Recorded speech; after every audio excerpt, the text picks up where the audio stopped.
Entonces, mis hermanos, la vez pasada vimos un poco lo que es la avaricia, mis hermanos. Y veíamos que la falta de contentamiento con lo que Dios nos da de una perspectiva equivocada de qué trata o de qué consiste la vida, lleva a muchos a acumular y tener muchos bienes en este mundo, lo cual, mis hermanos, lleva al pecado de la avaricia, que como veíamos es idolatría. Es poner otras cosas en lugar de a Dios. Ahora, el afán, mis hermanos, por las cosas necesarias, como vamos a ver hoy, como la comida, la vestimenta, también nos puede llevar al pecado, no solo la avaricia. Unos pueden pecar porque desean acumular mucho, otros porque se preocupan de más por lo que supuestamente necesitan o lo que necesitan. El avaro por acumular mucho para sí, poniendo su seguridad, su confianza, ¿no?, en sus riquezas, en lugar de ser rico para con Dios, él siembra en lo terrenal y cosecha solamente para lo terrenal, para este tiempo, no para lo eterno.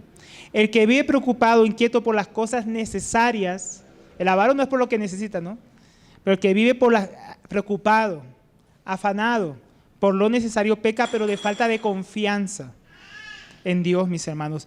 Pone su mirada solamente en el presente y su preocupación constante en un futuro que todavía no ha llegado. Desconfía que Dios va a estar ahí.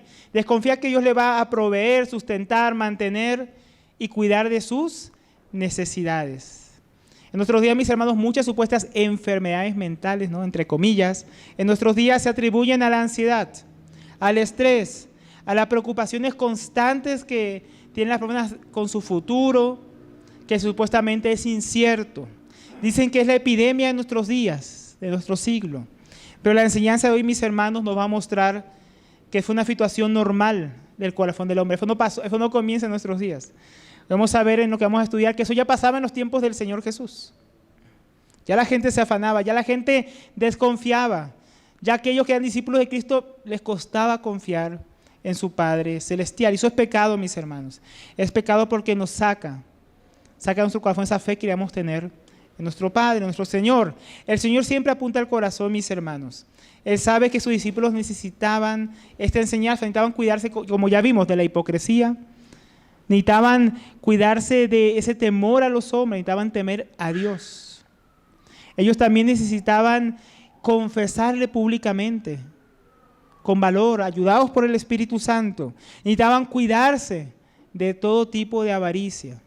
Y como vamos a ver hoy, mis hermanos, también tienen que aprender a confiar en su Padre Celestial para el futuro y sus necesidades temporales. Entonces, mis hermanos, lo que vamos a ver hoy, nuestro estudio es, lo que vamos a ver sobre ese afán, mis hermanos, por las cosas necesarias, contrastadas con ese afán o verdadero afán que queríamos tener, que sí es sano, por el reino de Dios. Él dice, las cosas que vamos a estar viendo, mis hermanos, primeramente vamos a ver ese afán insano que hay a veces por las necesidades de nuestra vida, de nuestro cuerpo. Lo segundo que vamos a ver es unas consideraciones que hace el Señor Jesús sobre esas necesidades y cómo Dios tiene cuidado de nosotros. Lo tercero que vamos a ver es que cuáles fueron aquellas cosas que el Señor dice que no debemos buscar, que el mundo busca. Y por último, lo que sí debemos buscar, ¿no?, su reino. Entonces, lo primero, el afán por la vida y el cuerpo. Entonces, para entrar en contexto, mis hermanos, dice ahí en el versículo 22, y dijo a sus discípulos, por eso os digo, ¿no? Entonces, ahí con esas pocas palabras, Lucas nos sitúa en el contexto. ¿A quién está dirigiendo el Señor estas palabras? Conoce que había una gran multitud, habían fariseos que lo apretaban, que le querían sacar alguna palabra para acusarlo, pero Él se dirige especialmente a aquellos que son o que somos sus discípulos, mis hermanos. Aquellos que siguen, ¿no?, que le siguen porque son bienaventurados, porque escuchan su palabra y la obedecen. Aquellos que exhorta contra la hipocresía, a no temer a los hombres, a confesarle, a guardarse de la avaricia. A ellos les está hablando, o sea, a nosotros, mis hermanos. Esto es importante. Lo segundo, él dice, por eso os digo, o sea, que está haciendo referencia a algo que él ya había hablado, que él ya venía diciendo. Si vemos el contexto anterior, el versículo 21 terminó diciendo, así es el que acumula tesoros para sí y no es rico para con Dios. El Señor venía hablando de que la vida no consiste en los bienes que el hombre posee, que es insensato, es necio, hacer como ese hombre rico que tiene una abundancia de bienes, dijo, voy a hacer mis graneros para guardar porque ahora tengo más, ¿dónde voy a guardar tanto que tengo? Y luego dirá mi alma, disfruta, descansa, gózate porque muchos bienes tienes para muchos años, ¿no? Y esa misma noche el Señor dijo, es un necio porque esta misma noche vengo por tu alma. Y todo lo que has acumulado, ¿para quién será? Así es el que acumula tesoros para sí y no es rico para con Dios. Por eso os digo, por eso les digo, ¿no? Él viene hablando de que el que siembra para esta vida, solo cosecha para esta vida. Por eso es necedad. El que siembra para lo eterno, para el reino de Dios, cosecha para la eternidad, un tesoro para con Dios que permanece para siempre. Por eso les digo lo siguiente, no se preocupen por vuestra vida, ¿qué comeréis?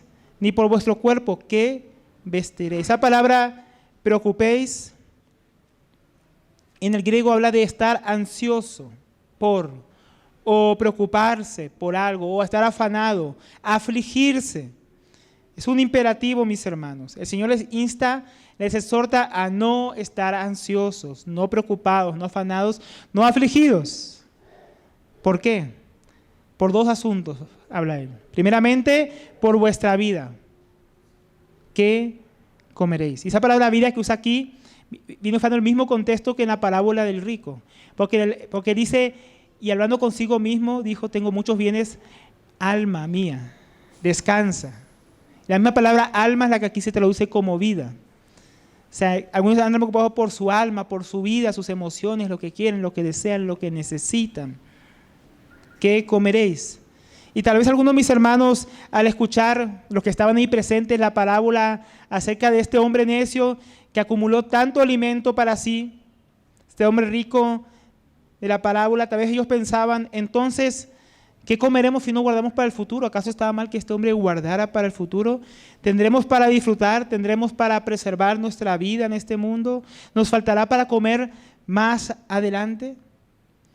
Y el tiempo que nosotros vivimos, que hay tanta abundancia, nos parece difícil pensar que alguien podría preguntarse eso, pero hermano, cuando nosotros pensamos en los tiempos aquellos, en los tiempos del Señor Jesús, las hambrunas eran algo normal. Solo en Génesis hay varias hambrunas. A Abraham le toca bajar a Egipto, le toca bajar a Jacob y a sus hijos a Egipto. La hambruna era como algo muy común en el pasado, mis hermanos. Las sequías, mis hermanos, una mala cosecha, las plagas, la guerra, cualquier cosa podía alterar el futuro de una nación y de su alimentación. Por otro lado dice, ni por vuestro cuerpo, ¿con qué se vestirán? Ante las inclemencias de la naturaleza, ¿tendré para vestirme en el futuro? Aquí en Colombia no tenemos las estaciones. En Israel, pues tal vez cuando iba a venir el invierno, ¿y con qué me voy a cubrir en el invierno? ¿Se acuerdan ya de una de las epístolas, creo que la segunda epístola a Timoteo, Pablo le dice a Timoteo, y cuando vengas tráeme el capote? ¿No? Porque hacía frío. ¿No? Hay estaciones en el norte, más al sur del mundo y más al norte del mundo hay estaciones. Y las estaciones son duras, no es como el frío que hace aquí en Bogotá, ya el frío es frío, que hay nieve. Y el calor es calor, como en la costa, pero en todo el país. Entonces, tal vez habían personas que se preocupaban, y cuando llegue el verano, y cuando llegue el invierno, ¿cómo voy a hacer? O en la noche, y el día, en la noche, ¿con qué me voy a arropar? O en el día, ¿con qué voy a vestir? ¿Qué calzado voy a tener? Algo que para nosotros está normal hoy en día. Vamos a la tienda, está llena de calzado, vamos a la tienda, está llena de ropa. Eso no era algo común en los tiempos del Señor Jesús. La gente tenía que hacer la ropa. La gente tenía que coser su calzado. Habían tiendas, pero no tantas como hoy en día. No había tanta abundancia de cosas como en nuestros días. Y no todo el mundo podía comprarlas. No había eso del salario mínimo. No había muchas cosas que hoy en día tenemos. La gente vivía, casi todo el mundo vivía a diario. Y los granjeros dependían completamente de su cosecha, cómo les iría para tener. Entonces tal vez alguno pensaba, bueno, no hay que acumular, pero tampoco debo preocuparme por qué comeré para preservar mi vida y con qué vestirme, con qué cubrir mi cuerpo. En síntesis, mi hermano, O en conclusión, el no preocuparnos por estas cosas es una exhortación a no estar afanados con temor, con angustia por esas cosas. Cosas que necesitamos para vivir, pero las cuales no, o sea, que hayan cosas que necesitamos para vivir ni que tenemos que estar afligidos por esas cosas. El Señor dice que es malo comer, que es malo vestirse y que no hay que trabajar, ¿no? El Señor está diciendo lo que es malo, lo que no debemos hacer. La exhortación es: no se preocupen por esas cosas. No estén preocupados. Tal vez los apóstoles y los otros discípulos estaban preocupados y por eso el Señor les dice esto: hemos dejado todo para seguirte, Señor. Una vez le dijo el apóstol Pedro. Tal vez ellos estaban preguntando en ese momento, los apóstoles, dejamos todo para seguir al Señor. Y el Señor dijo el otro día que ni dónde recostar la cabeza tiene. ¿Será que vamos a tener ¿será que si seguimos aquí con Jesús? Porque yo antes era pescador, tal vez pensaba Pedro, y allá quedaron mis redes. ¿Y ahora qué? ¿Qué comeremos? ¿Con qué nos vestiremos? Pues al parecer Jesús no se veía muy preocupado por esas cosas. Tal vez los que lo seguían estaban preocupados por esas cosas. El hombre rico estaba preocupado porque tenía demasiado, ¿no? ¿Dónde guardaré todo lo que tengo? No se preguntaba el hombre rico. Ahora ellos podrían preguntarse al revés: ¿tendremos suficiente? ¿Habrá suficiente para nosotros? Entonces, ¿por qué no deberían, mis hermanos, ellos y nosotros estar preocupados por estas cosas? ¿Qué razón da el Señor Jesús? Versículo 23. Porque la vida es más que el alimento, y el cuerpo más que la ropa.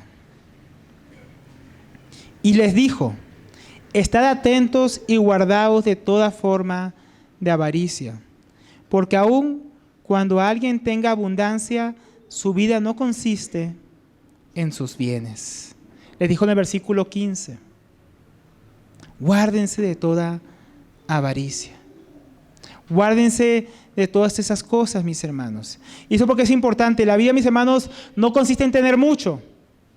Y añade que la vida tampoco es simplemente comer, ahora, y vestirse. No solo trata, mis hermanos, de tener mucho, ni siquiera trata de lo básico, de aquello que necesitamos diariamente como la comida o la vestimenta. La vida no trata de eso. Entonces, ¿de qué trata? Dice: la vida es más que el alimento, que la comida. La vida no consiste en comer. La vida, mis hermanos, es más que la comida que ella necesita para subsistir o consume para mantenerse. La comida solamente es un medio, no es el fin de la vida. Algunos pensaban que su vida dependía, al parecer, del comer, pero la vida no consistía en eso. Sin embargo, muchos, mis hermanos, otros días viven para comer. No, ¿cómo así? Sí, uno podría decir que nadie está pensando yo vivo para comer, pero la forma en que viven pareciera que solamente viven para satisfacer sus necesidades básicas.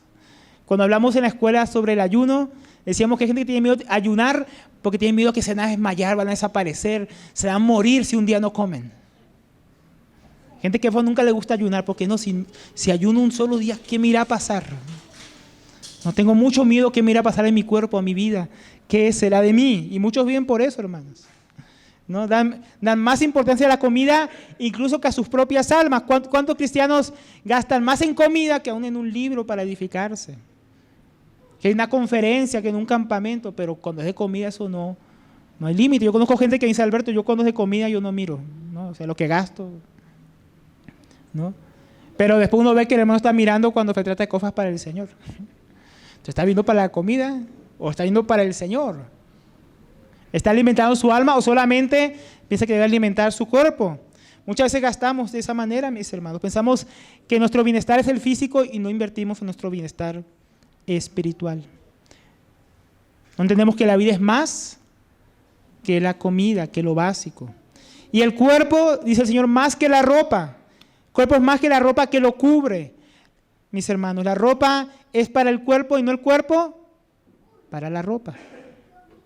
Algunos parece que piensan que es al revés, que el cuerpo es un escaparate, un maniquí donde yo voy a mostrar, ¿no? Y la ropa es la que voy poniendo para que digan, para que miren. Y en nuestros días que hay tanta abundancia, tanto consumismo, todavía más. La ropa dejó de ser un artículo para cubrirse el cuerpo del frío, ¿no? De las inclemencias del clima, para cubrir la desnudez, la ropa pasó a ser en otros días un símbolo de estatus, que si la marca tal, que si muestro tal o no muestro tal. ¿No? Hoy en día sabemos, o si es nuevo, es lo último que fue en la moda. La vida de muchas personas giran en torno a eso, a lo que visten. Especialmente en nuestros días los jóvenes, ¿no? Tienen mucho esa vanidad de qué ropa visten, que si la marca, que si esto, que lo otro. Entonces, muchos han perdido el sentido de para qué es la vestimenta y piensan que la vida consiste en vestir tal marca, en vestir tal cosa. ¿No?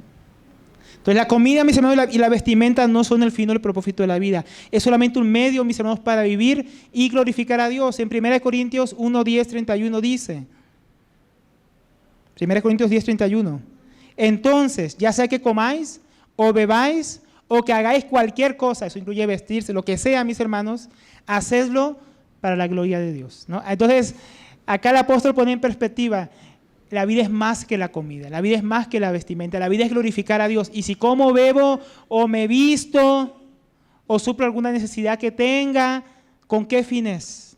Es para la glorificar, es para la gloria de Dios. Y muchos se han afanado por todas esas cosas temporales y eso les impide que usen sus vidas para servir a Dios, porque están detrás de esas cosas, ¿no? Para vivir para Él, para su gloria, no pueden porque les estorba, mis hermanos, cuando se preocupan afanadamente por esas necesidades, ¿no? Impide que estén ocupados en lo eterno, en lo trascendente, en lo que realmente importa. La vida del hombre, mis hermanos, no solamente física.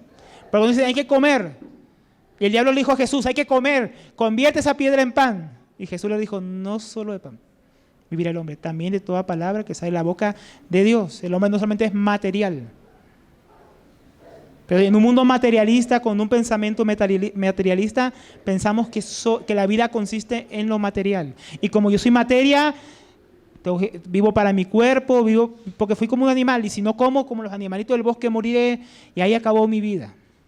Así viven y piensan muchos, mis hermanos. En vez de pensar, por ejemplo, que también tenemos, como dijo el Señor Jesús, alimentarnos con su palabra, y que vestirnos no solamente con la ropa, es vestirnos como hemos venido estudiando en la epístola de los Efesios, vestirnos con la justicia, con la vida de Jesucristo.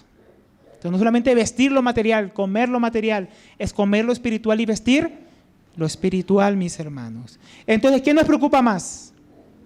Nuestras necesidades básicas, comer, beber, vestirnos o cualquier otra cosa, mis hermanos, o vivir para la gloria de Dios. ¿Me enfoco solo en lo físico y temporal a costa de lo espiritual? ¿Cómo vivimos nuestra vida? ¿Cómo es nuestro diario vivir? ¿Vivimos afanadas por esas cosas que el Señor dice, no se preocupen por eso, porque la vida no trata de eso? Porque la vida, no solamente como dijo al hombre rico, no consiste en eso, sino que la vida es mucho más que eso, le dice el Señor Jesús a ellos. Y para reforzar esto, ahora el Señor va a hacer unas consideraciones. Va a entrar esas consideraciones acerca de los cuervos, de los lirios del campo, para llevar a los discípulos y a nosotros a reflexionar que, mis hermanos, no debemos andar preocupados, que debemos confiar en Dios. Versículo 24. Considerad los cuervos, que ni siembran ni ciegan, no tienen bodega ni granero, y sin embargo Dios los alimenta. ¿Cuánto más valéis vosotros que las aves? Si está un poco confuso, es que yo uso al principio para leer Reina Valera, pero luego cambio a las Américas, ¿ok, hermano? No se me preocupe por las diferentes palabras, ¿no? Entonces, él dice, mis hermanos, que debemos considerar, es decir, observar con cuidado, fijarnos para comprender. Eso es lo que esta palabra consideren. ¿Y qué es lo primero que hay que considerar? Dice los cuervos. Los cuervos, mis hermanos, para que tengamos un poco el contexto del pueblo de Israel, para esa interpretación que fue la figura de los cuervos. Tal vez había unos cuervos por ahí, un grupo de cuervos que dijo, ay, miren los cuervos. Y es raro, ¿por qué? Porque para los judíos los cuervos eran animales inmundos, ¿no? Que comían carroña, como los buitres. Muchas veces animales que comían otros animales impuros. Entonces, no les gustaba mucho a los judíos los cuervos, pero había unos cuervos por ahí. Y el Señor los mira y dijo, miren, consideren esos cuervos. Algo que les voy a enseñar. Miren los cuervos. ¿Qué es lo primero que hay que mirar de los cuervos? Dice el Señor Jesús. Primero, que ni siembran ni ciegan, ¿no? Confiar a los cuervos que ni siembran ni ciegan, es decir, no trabajan. El énfasis, mis hermanos, no es aquí que no hay que trabajar. Ah, no, mira los cuervos como no trabajan, no trabajen. No, qué chévere, como los cuervos. Ese no es el énfasis del Señor. El énfasis del Señor es, mira, los cuervos no tienen conocimiento de cómo sembrar, ni tienen herramientas para cosechar. Ellos no pueden hacerlo. Ese es el énfasis. Al contrario, los seres humanos sí podemos sembrar y sí tenemos herramientas para cosechar. También dice que ellos no almacenan. No solamente no pueden sembrar y cosechar, sino que aunque pudieran, no tienen dónde guardar lo que ellos recogen diariamente. Dice, no tienen bodega ni granero. El hombre rico dijo, esto haré, derribaré mis graneros y edificaré otros más grandes, y allí almacenaré todo mi grano y mis bienes. Pero los cuervos no tenían bodega ni granero donde depositar semillas o frutos para el futuro, como el hombre rico. Sin embargo, el Señor dice, miren, ellos no siembran, ellos no cosechan, ellos no guardan para el futuro, no tienen la posibilidad como ustedes sí, y sin embargo, Dios los alimenta. Consideren, Dios los alimenta. Estos cuervos, considerados inmundos, que no pueden hacer nada para proveerse a sí mismos como los seres humanos, porque sí tenían que salir a buscar su gusanito, la carroña, lo que fuera, pero no pueden hacer como nosotros. Dios tiene cuidado de ellos. Dios los alimenta. Dios tiene cuidado de sus criaturas como son ellas. Y luego dice, exclamando el Señor, ¿cuánto más valéis vosotros que las aves? Si ellas que no pueden sembrar, no pueden cosechar, no pueden proveer para sí mismas como nosotros, ni guardar, Dios les da de comer, ¿cuánto más a nosotros que valemos más que ellas? El valor que el Señor nos da, mis hermanos, es mayor que estos animales. Si cuida de unas criaturas con tan poca consideración para los judíos, como los cuervos, cuánto más a aquellos que considera valiosos como a sus hijos, o a los seres humanos que están hechos a su imagen y semejanza. Entonces, mis hermanos, como decíamos, la idea no es no trabajen. La idea es valen tanto que aunque no hagan nada para proveer como el cuervo, Dios los va a mantener. Aunque no pudiéramos hacer nada como el cuervo, no es que no hagamos nada, ¿no? Entonces la idea es, mis hermanos, si Dios cuida a los cuervos que no pueden proveer ni guardar para sí, cuánto más a nosotros, que aunque sí podemos hacerlo, valemos mucho más que las aves. Dios bendice, mis hermanos, el trabajo de las personas. Dios prospera la diligencia de nuestras manos. Es Dios el que lo hace. Nosotros decimos, no, yo voy a trabajar no como el cuervo, por eso es que tengo que comer. No. Tu trabajo prospera, ¿por qué? Edwin, ¿por qué llega la gente al taxi? Porque Dios los envía. Porque llega la gente a nuestro trabajo, a nuestro negocio a comprar, porque Dios los envía. Por eso nuestro negocio prospera, porque Dios nos da gracia, porque Dios nos da clientes, porque Dios nos da fuerza, Dios nos da salud para trabajar. Cuando trabajaba José ahí para Potifar, dice que su casa fue bendecida porque Dios estaba con José. Dios estaba con él. Cuando estuvo en la cárcel, prosperó porque Dios estaba con él. Cuando Dios lo puso sobre todo Egipto como gobernador, ¿por qué prosperó su plan ante la hambruna? Porque Dios estaba con él y no les faltó comida ni nada. ¿Por qué? Porque Dios bendijo su diligencia, la obra de sus manos. Por ello, mis hermanos, no deberíamos estar preocupados por lo que comeremos. Dios es el que nos alimenta, sea a través de nuestro trabajo, de provisiones, de lo que sea. Dios es el que nos da, mis hermanos. Así como da a los pájaros, los gusanos, para que cuando vayan a buscarlos encuentren. No parecen, no era nada, no es generación espontánea. Dios es el proveedor de todas las cosas. El Señor continúa ahora hablando de la vida y las demás cosas que también pueden preocuparnos. Versículo 25. ¿Quién de ustedes, por ansioso que esté, puede añadir una hora al curso de su vida? Si ustedes no pueden hacer algo tan pequeño, ¿por qué se preocupan por lo demás? Aquí las consideraciones siguen, mis hermanos, sobre este otro asunto. El cuervo no puede proveer, mis hermanos, para sí mismo. Dios tiene cuidado de él, pero no solamente eso. Dios también es el que decide sobre la vida, mis hermanos, y la muerte, y el tiempo de las personas. ¿Cuánto viviremos? Porque algunos se preocupan por eso. Ahora, acá hay un punto importante de traducción. Ya algunos se lo han dado cuenta. En mi Biblia dice, hermano, pero nos vamos a añadir un codo a la estatura. Y tú dices 1 hora más a la vida. Ahora, eso es, la Reina Valera dice eso, mis hermanos, pero fijándome en el griego y otros comentarios, veamos que no tiene mucho sentido. ¿Por qué? ¿Ustedes saben cuánto es un codo? Entre 45 y 48 centímetros de largo. ¿Eso es poco, mis hermanos? Eso es mucho. Imagínense, yo quisiera añadir a mi estatura otros 45 centímetros, hermano. Sería, ¿no?, un gigante. Entonces, no tendría sentido la siguiente frase del Señor si no pones algo tan pequeño, fuéramos algo pequeño. ¿Se dan cuenta? Entonces, la palabra que traducen como estatura, su primera preferencia para traducción no es estatura. En el griego hay preferencias para traducción, lo más normal, y luego las otras palabras que también pueden significar algo parecido o lo mismo, pero que es menos frecuente. La forma más común de traducir esta palabra del griego sería, como dice aquí, mis hermanos, al curso de vuestra vida, así como se puede traducir esa palabra. En algunas partes se traduce estatura, se traduce madurez o largura de días. En este caso, nadie puede agregar 45 centímetros, hablando del Señor como una medida a su vida. O sea, nadie puede agregar ni siquiera un poquito a su vida. Es la idea que el Señor quiere darnos. ¿Ok? Habiendo aclarado eso, sigamos. Entonces, algunos hombres se preocupaban por alargar su vida. ¿Por cuánto vivirán? Y aún intentan añadir años o retrasar el envejecimiento en nuestros días, ¿no? Que el elixir, eso de hermano, de que hay memoria, hay historia, que el elixir de la vida, ¿no? Y ahí uno veía cuando era joven Indiana Jones que iba a buscar allá para tomar y vivir para siempre la fuente de la eterna juventud, ¿no? ¿Se acuerdan los que tienen 30 para arriba? Entonces, mis hermanos, es algo que siempre ha sido así. Y en otro día, ¿no? Que psiquiatric cure, entonces me veo más joven, y que células madre, y que si nos congelamos y nos resucitan en el futuro para que los científicos arreglen todas las enfermedades y podamos vivir para siempre. El hombre siempre vive afanado por eso, porque sabe que un día va a morir y no quiere. Y algunos se afanan, ¿cuánto tiempo me queda vida? Y si hago esto voy a vivir más. Y si hago esto voy a añadir más a mi vida.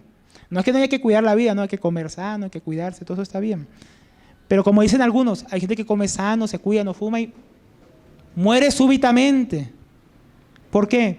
Porque nuestros días nosotros no los decidimos. Están en las manos del Señor, mis hermanos.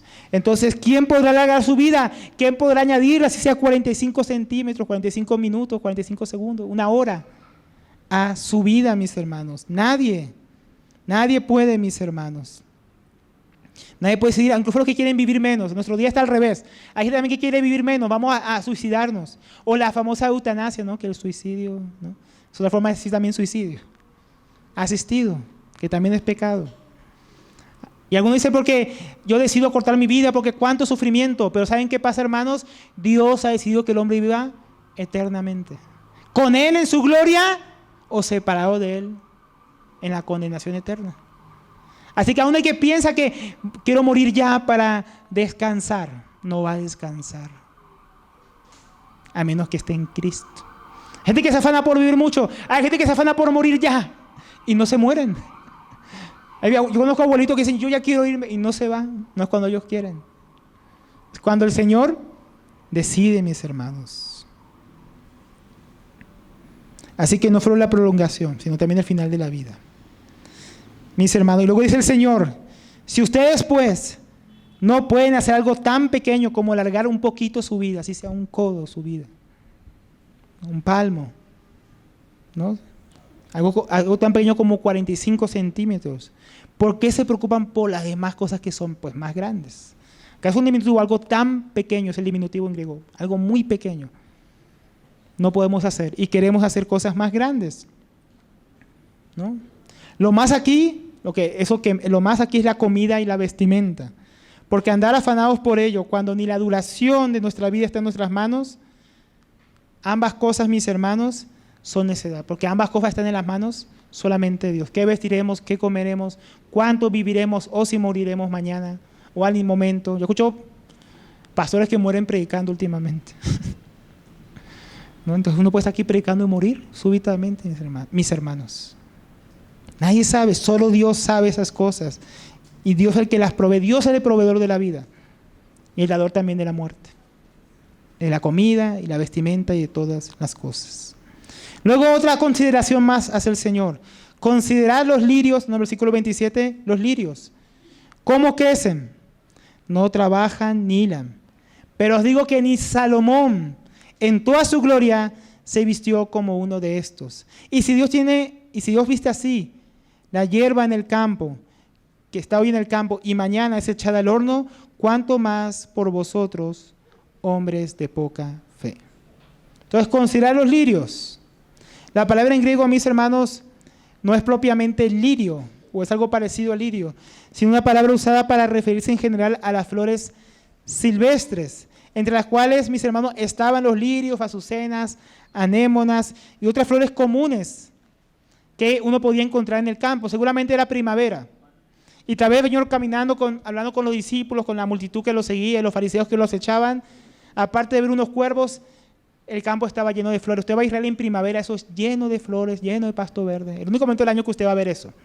Así que solo en primavera pasa eso en Israel. Florecitas pequeñas, muy pequeñas, no flores aquí como las que venden aquí en Colombia, florecitas pequeñas, silvestres. A estas flores se refería el Señor Jesús, y seguramente donde el Señor estaba había muchas de ellas.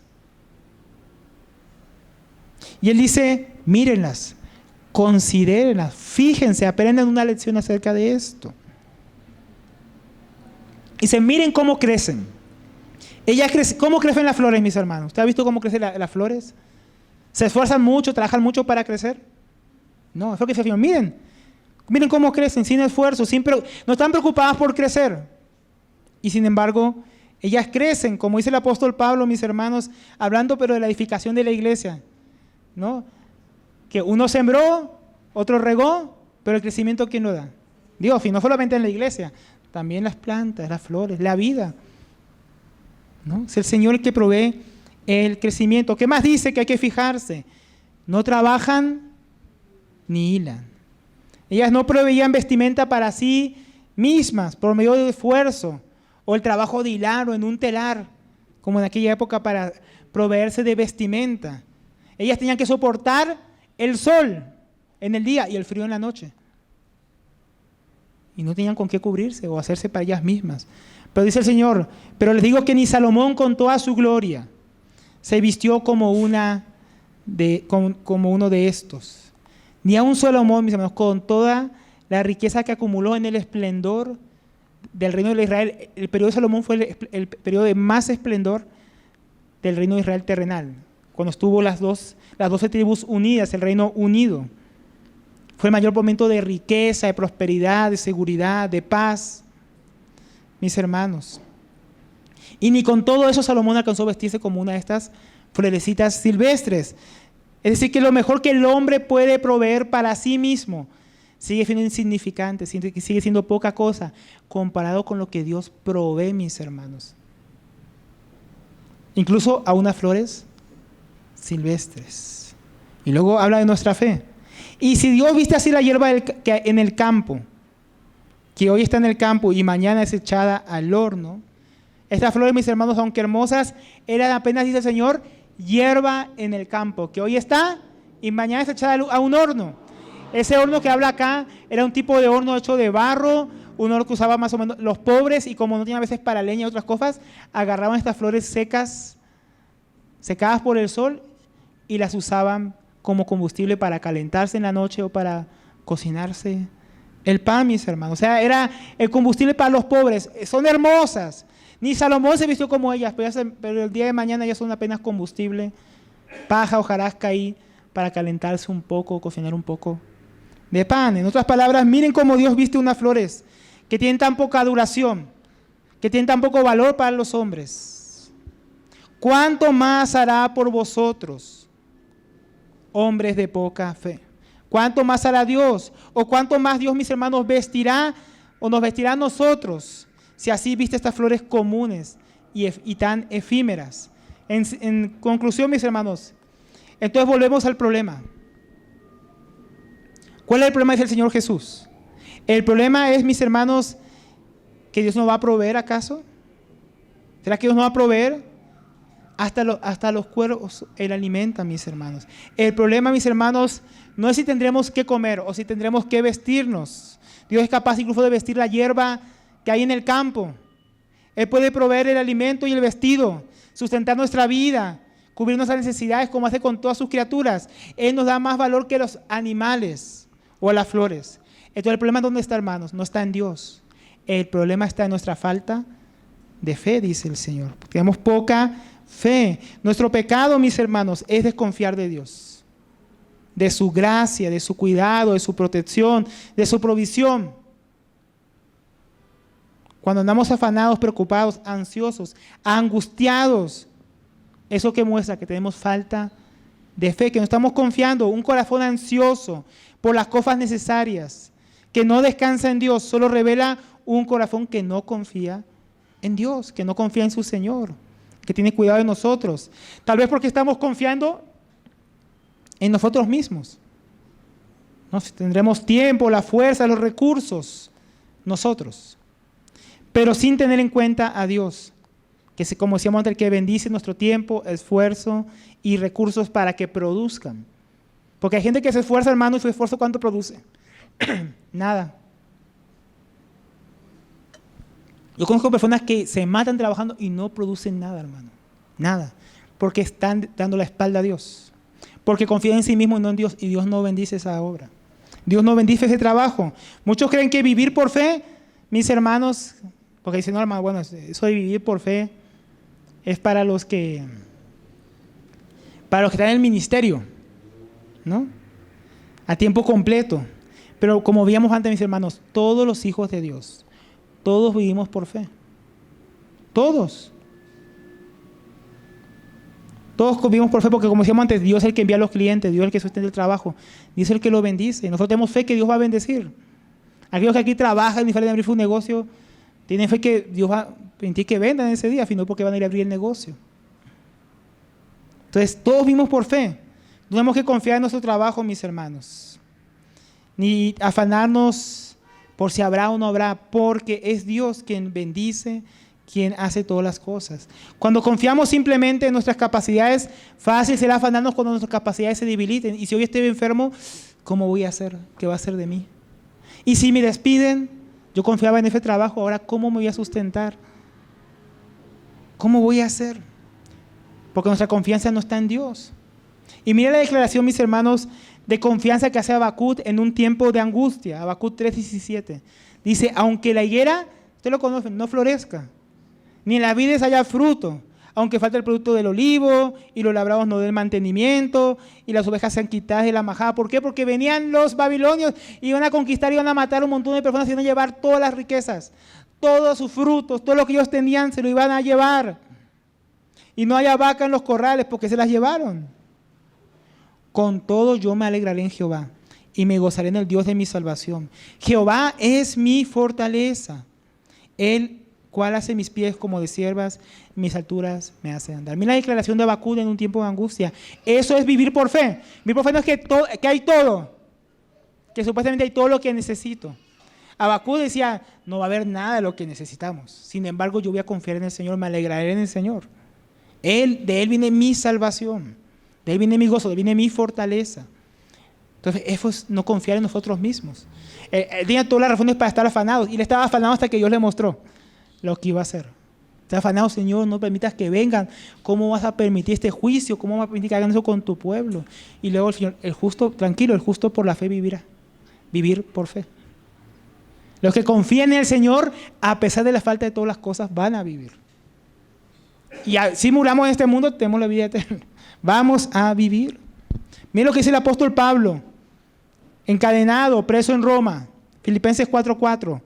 Él dice, regocijaos, alégrense en el Señor siempre. Otra vez les digo, alégrense.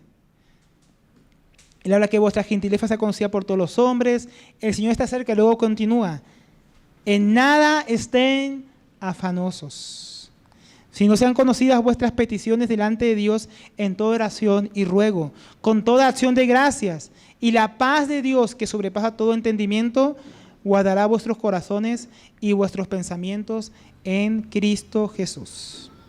Entonces, mis hermanos, resumiendo que era el apóstol Pablo, si nuestra fe, mis hermanos, nuestra confianza está en Dios, está en Cristo, no estaremos ansiosos porque tenemos a quien acudir.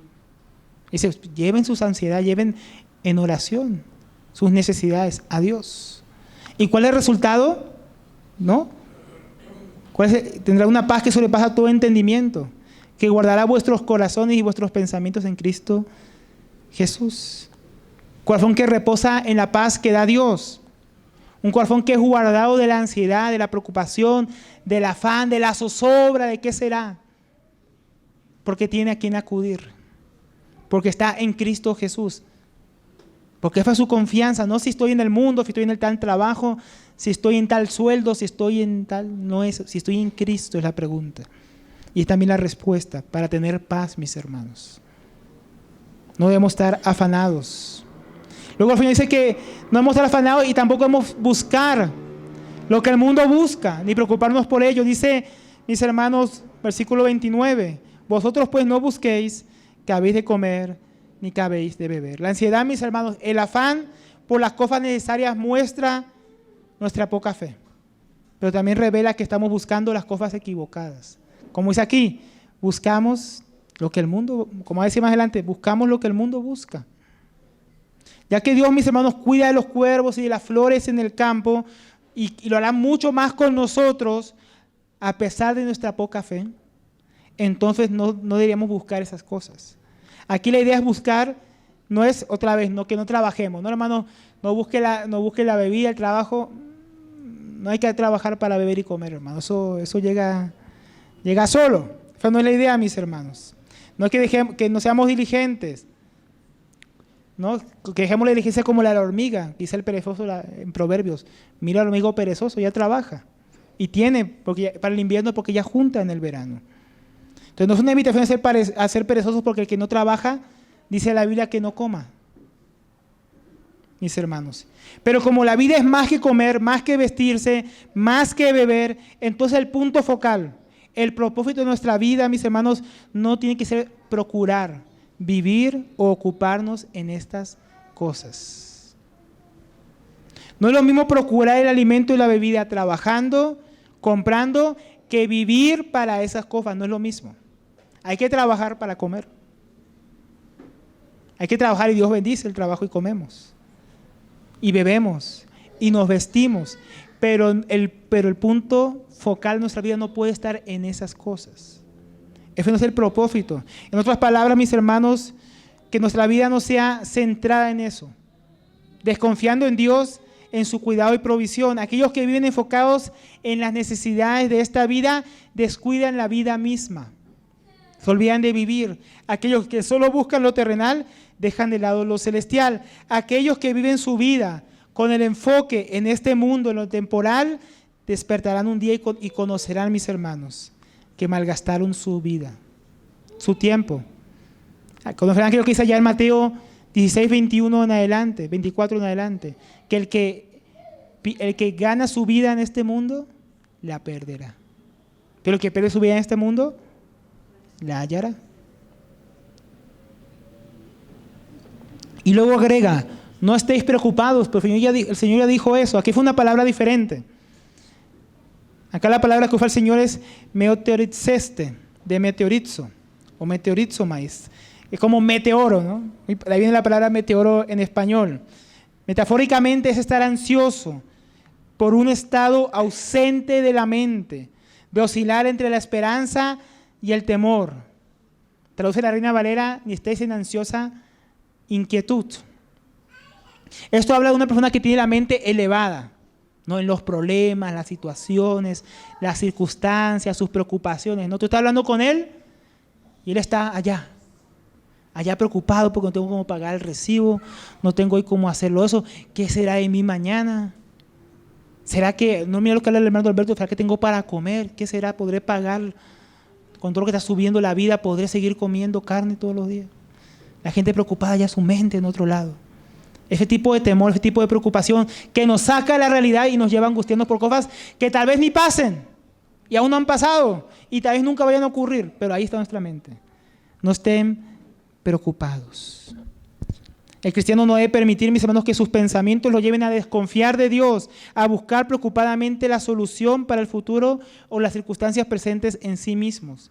Esos pensamientos de zozobra continua, eso dañan a la persona, dañan su salud y los llevan a pecar de desconfianza contra Dios, de incredulidad. Como el pueblo de Israel en el desierto, hay una vez, creo que dicen los salmos, que tentaron a Dios diciendo, ¿podrá Dios poner mesa en el desierto? No, Dios les envió las aves, ¿se acuerdan? Porque querían carne. Su alma deseaba carne. Ellos vivían, no fue enterados que iban para la tierra prometida. Ellos que queremos carne, que ya está muerto el maná, de la provisión de Dios. ¿Y qué pasó? Dios les mandó cantidad de aves, ¿no? Empezaron a comerse las aves. Dice que la comida todavía estaba en sus dientes cuando les cayó la plaga. Empezaron a morir a montones. Ingratitud, descontento, preocupados, afanados, centrados su corazón en las cosas terrenales, en la carne, cuando Dios los llevaba a una tierra que fluía leche y miel. Y así muchos de los cristianos, Dios nos lleva a una tierra, una vida eterna, una vida que no hay sufrimiento, no va a haber más afanes, no va a haber más luchas, más pruebas, más pecado, más muerte, un mundo glorioso. Y nosotros afanados porque quién sabe si mañana tengo para, no sé, para un pasaje, para ir a la reunión unida, y yo afanado y preocupado. ¿Será que puta? ¿Será que esto? ¿Será que lo otro? Y preocupados nosotros, con nuestra mente allá, en vez de estar en las cosas reales, en las cosas que Dios ha prometido. En lugar de meditar en la incertidumbre, en lo que tal vez no pase, deberíamos hacer, como dice el apóstol Pablo, llevar todo pensamiento cautivo a Cristo. Esos pensamientos de zozobra, esos pensamientos de angustia, ¿pasará? ¿No pasará? ¿Qué será? Deberíamos llevarlo cautivo a Cristo. Sí, yo pienso eso, pero la palabra dice que Dios tiene cuidado de mí. Que Dios, que para Dios valgo más que las aves. Que si así viste la hierba del campo, Él me cuidará mucho más. No me faltará. Así vamos a llevar nuestros pensamientos al Señor. Si no, los pensamientos nos van a llevar cautivos a nosotros, mis hermanos. Si los pensamientos nos llevan cautivos a nosotros, a la angustia y a la falta de fe, si no, nosotros nos llevamos cautivos a Cristo. Entonces el Señor dice, mis hermanos, no busquen, es un imperativo, no busquemos estas cosas, no nos dejemos angustiar en nuestra mente, ni por el presente, ni por lo porvenir. ¿Por qué? Porque los gentiles buscan estas cosas, dice el Señor. Además, cuando giramos en torno a estas cosas, en vida y pensamiento, ¿como quién nos comportamos? Como aquellos que no conocen a Dios, aquellos que no tienen esperanza, que no tienen a Cristo, porque los pueblos del mundo buscan ansiosamente todas estas cosas, pero vuestro Padre sabe que necesitáis estas cosas. Los pueblos del mundo, aquellos que, como decíamos, no conocen a Dios, aquellos que no han puesto su fe en Jesucristo, que no pueden decir a Dios, Abba Padre. No le conocen, no tienen el Espíritu Santo en sus corazones, sino que andan todavía en la muerte, muertos en sus delitos y pecados. Ellos son los que buscan ansiosamente. La palabra buscar anterior es la palabra seiteo. Aquí la palabra es episeiteo. Es un buscar diligente. En este contexto es un buscar desesperado, un buscar ansioso, no es un buscar normal, como yo busco algo sino que estoy angustiado por encontrar eso. ¿No? Entonces la gente del mundo, ¿cómo busca estas cosas? El alimento, la bebida, el porvenir, lo que será, que no será, ansiosamente, desesperadamente. ¿A Dios? ¿No? Ansiosamente todas estas cosas. Comida, bebida, vestido, certeza, ¿no? Con su trabajo, que con su fuerza, que por su mucho preocuparse, ellos, si tanto buscan, si tanto se afanan, si tanto hacen, el futuro estará bien. Así es el mundo. Por eso que el mundo, el otro día que yo les conté la semana pasada, así que iba aquí con un hombre de un trasteo y me decía, no, yo no puedo irme a congregar porque si no trabajo, usted sabe, no como, no esto, no hay para lo otro. Y trabajaba todos los días. Todos los días él buscando afanadamente, buscando ansiosamente. Tanto que ni puede buscar a Dios. El mundo piensa que si no tienen estas cosas, ¿no? Por su búsqueda ansiosa no tendrán provisión. ni esperanza o solución para sus problemas presentes y futuros. Pero mira el mundo, hermano, el mundo está preocupado todo el tiempo en nuestros días. ¿Qué usted ve cada rato en las noticias? El PBI bajó, el PBI subió, este año el PBI no va a subir tanto. La economía está mal, todo va a estar mal, y uno mira el mundo y no está así como ellos dicen. Pero ellos, no, todo está terrible. Están angustiados porque Bill Gates dice que hay una próxima pandemia. No, entonces no viene una próxima pandemia, ¿qué vamos a hacer? Miren qué terrible fue la anterior. Desesperados porque el calentamiento global y todos nos vamos a extinguir. Habrá una tercera guerra mundial ahora con Rusia y con China por la guerra allá en Ucrania. ¿Qué irá a pasar? Y todo el mundo preocupado, todo el mundo ansioso. El mundo vive sin esperanza en Dios, preocupados y ansiosos por ellos mismos. Ellos que no pueden arreglar ninguna de esas cosas, pero viven preocupados por ellas.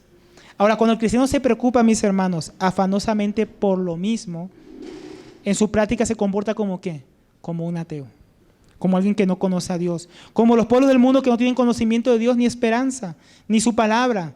¿Acaso, mis hermanos, en la pandemia no vimos el cuidado sobrenatural y provisión abundante de Dios? ¿No lo vimos? Cuando estuvimos enfermos, algunos tuvimos hasta COVID.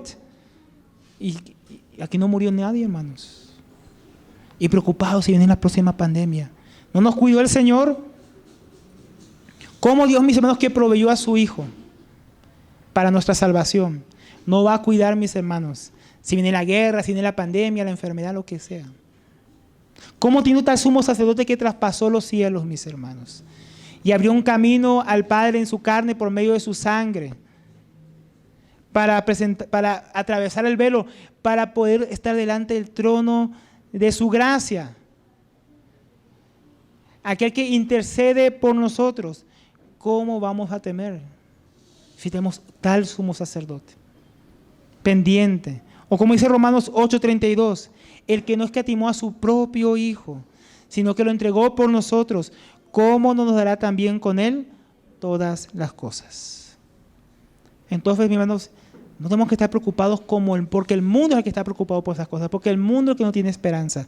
Nosotros tenemos esperanza. Nosotros tenemos un Padre que nos cuida. Miren lo que luego dice, pero vuestro Padre. No, el mundo busca esas cosas, pero, ¿por qué espero? Porque el mundo no tiene ese Padre. Pero vuestro Padre, ¿el Padre de quién? De nosotros, los que creemos, de los discípulos, sabe que tenéis necesidad de estas cosas. Aquí el verbo saber está en tiempo perfecto. ¿Qué significa eso? Que Dios sabe completa y absolutamente, mis hermanos. Dios sabe, mis hermanos, no simplemente Él sabía o Él sabrá, Él sabe completamente, profundamente nuestras necesidades. ¿Qué cosas realmente necesitamos? A veces nosotros pensamos que sabemos lo que necesitamos y nosotros sí no sabemos completamente nada ni absolutamente nada completo. Dios, que sí sabe todo profunda y completamente, sabe aún más que nuestro propio corazón. Él sabe realmente lo que necesitamos, mis hermanos. Aquí necesitamos comida, bebida, vestido, ayudas con ciertas circunstancias que vivimos y viviremos, mis hermanos, que ni aún conocemos. Y muchas veces desconfiamos porque dudamos. Muchos piensan, aun cuando oran, que Dios no sabe. Señor, mira mi situación, como si no supiera. Él sabe, Dios sabe. Cuando venimos al Padre no venimos como si no supiera. El Señor Jesús dijo en otra ocasión, vuestro Padre sabe lo que necesitáis antes que vosotros lo pidáis. Sermón del Monte.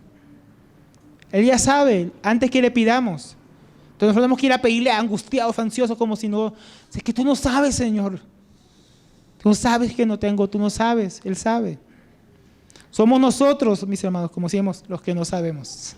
Lo poderoso que es, lo que sabe Dios, lo poderoso que Él es, lo compasivo, lo sustentador. No sabemos, mis hermanos, pero Dios sabe. Así que no seamos como aquellos que no conocen a Dios. No busquemos necesariamente las cosas de esta vida, como aquellos que no le conocen y no saben que Dios sí conoce nuestra necesidad. Dios sabe y Dios tiene cuidado de esas necesidades. Entonces, ¿qué es lo que debemos buscar? Si no debemos buscar esas cosas, si no debemos estar desesperados, ansiosos, como la gente del mundo, ¿cuál es la alternativa?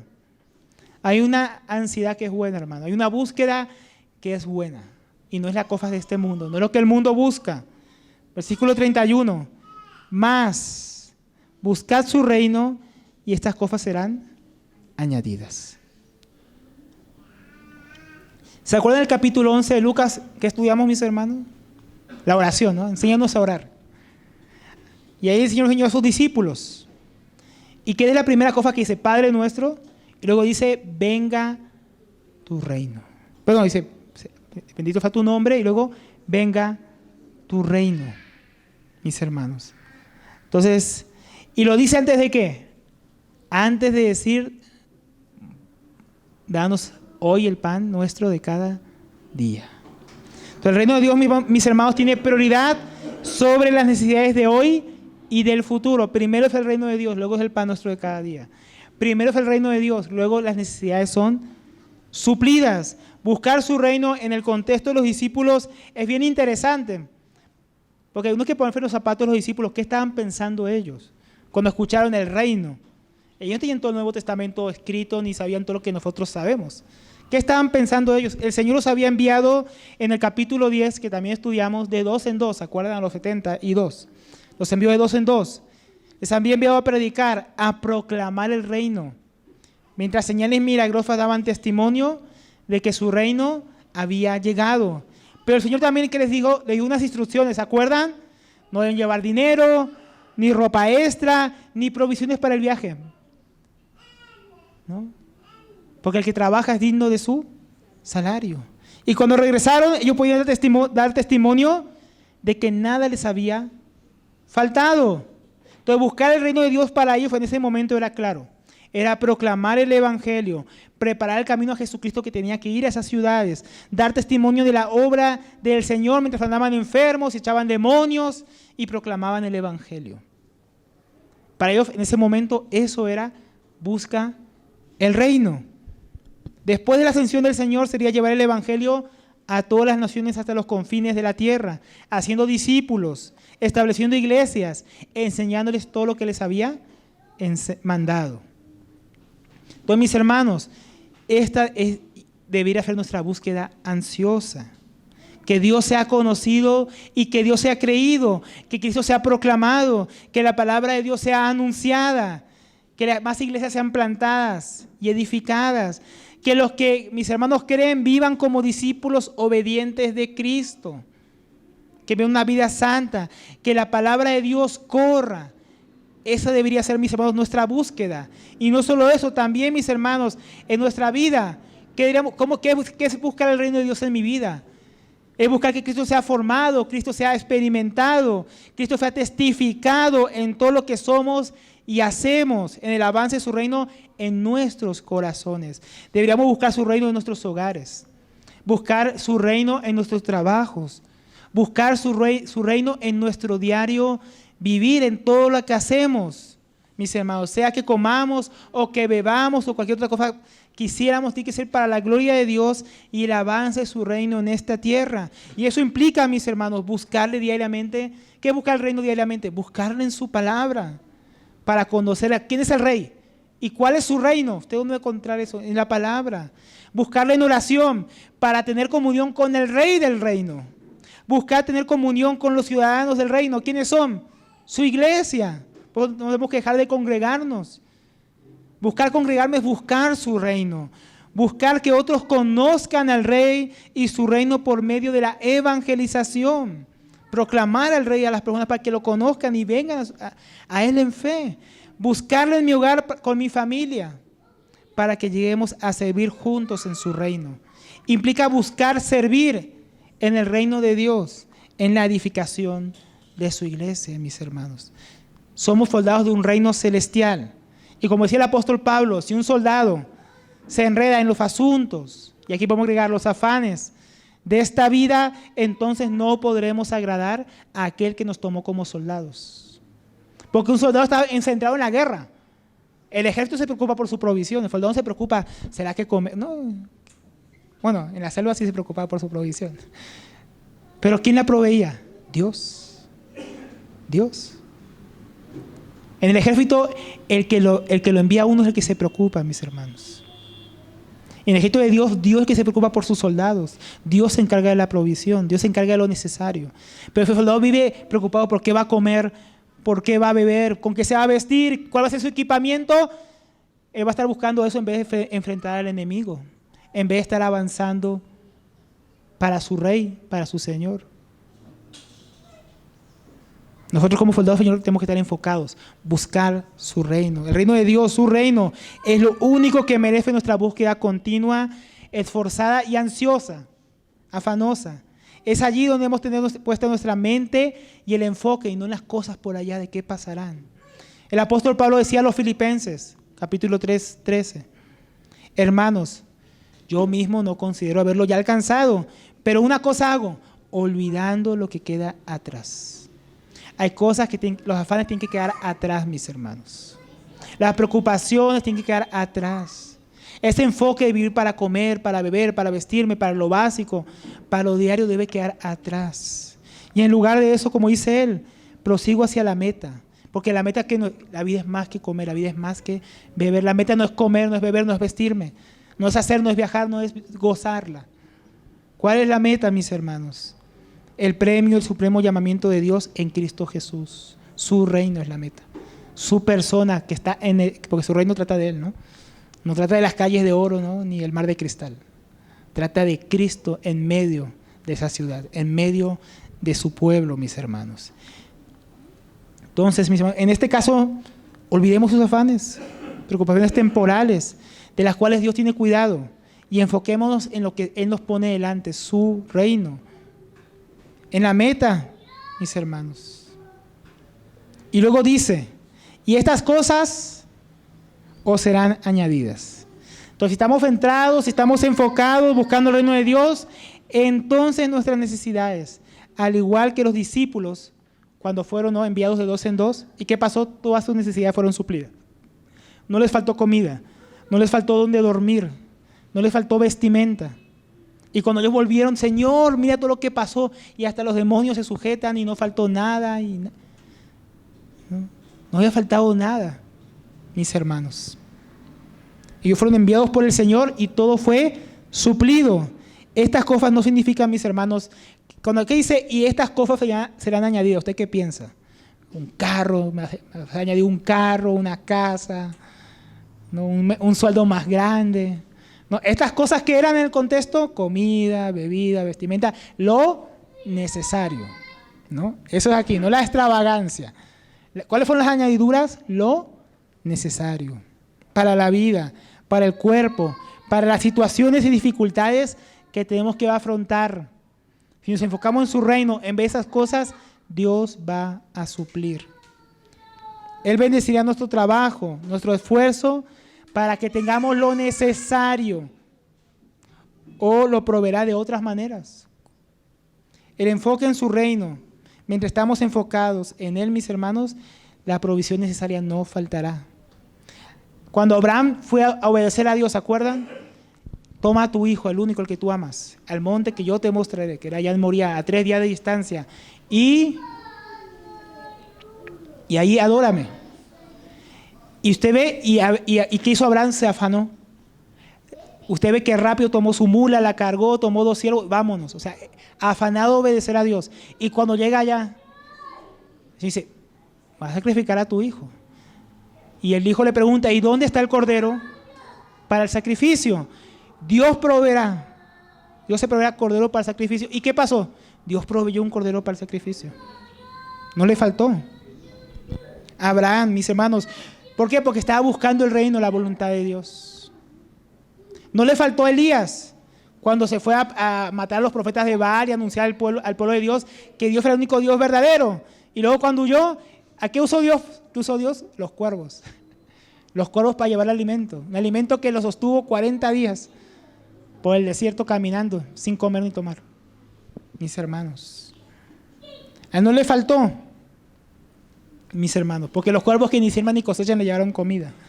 No le faltó a los discípulos cuando fueron a proclamar el reino, hermanos, y a nosotros tampoco nos faltará si buscamos y procuramos primeramente el reino de Dios. Como dice el Salmo 23, si el Señor es mi pastor, nada me faltará. Nada, hermanos. Nada de lo necesario faltará. Puede que me falten los lujos. Puede que me falte como el hombre rico, acumular y hacer nuevos graneros para llenarlos más. Pero ¿qué no me faltará? El Señor y todo lo que viene con Él. Entonces podemos concluir, mis hermanos, de nuestro estudio de hoy. No debemos vivir afanados, preocupados, angustiados, pecando contra Dios con nuestra falta de fe. ¿Por qué? Porque Dios cuida de nosotros. Tenemos un Padre para quien valemos más que los cuervos y las plantas que hay en el campo. Y tenemos que confiar en Él, mis hermanos, para esas necesidades diarias que surgen, que tenemos, porque Dios conoce y suple todas nuestras necesidades si estamos buscando su reino. Entonces no tenemos que ir ansiosamente, en inquietud, buscando lo que el mundo busca, porque Dios sabe, mis hermanos, que tenemos necesidad. Más bien debemos enfocarnos en su reino. Y mientras estemos enfocados, mis hermanos, en su reino, Él nos dará descanso, nos dará todas las cosas que necesitamos. Él las va a añadir, mis hermanos. Si el hombre necio es el que acumula para sí mismo y no es rico para con Dios, el hombre sabio y rico para con Dios es el que busca su reino y hace sus tesoros allí, mis hermanos. Dios nos ayuda a ser ese hombre sabio y no el hombre necio, no el hombre avaro ni el hombre de poca fe, sino el hombre que confía en Dios y se preocupa por su reino, hermanos. Padre, damos gracias por esta noche, Señor, porque tú hablas de esas necesidades, Señor, de nuestro corazón, a ese corazón afanado, intranquilo, turbado como el de Marta que muchas veces tenemos, Señor, que está enfocado en la comida y que está más enfocado en la cocina a veces, y por eso no puedes sentarse a tus pies a escuchar tu voz, tu enseñanza, tu palabra. Perdónanos, Señor, porque a veces somos así, Padre, turbados y afanados, con la mente en otro lugar, Señor. Pero tú quieres nuestra mente, nuestro corazón en tu reino, en tus asuntos, en tu palabra. Ayúdanos, Señor. Ayúdanos a ponerte a ti primero, ayúdanos a confiar en ti. Gracias porque tú siempre nos provees, porque nunca nos has faltado, Señor. Porque tú siempre nos has sustentado y nunca nos faltará, Señor, lo necesario contigo. Oh, Señor, en el nombre de Jesús. Amén.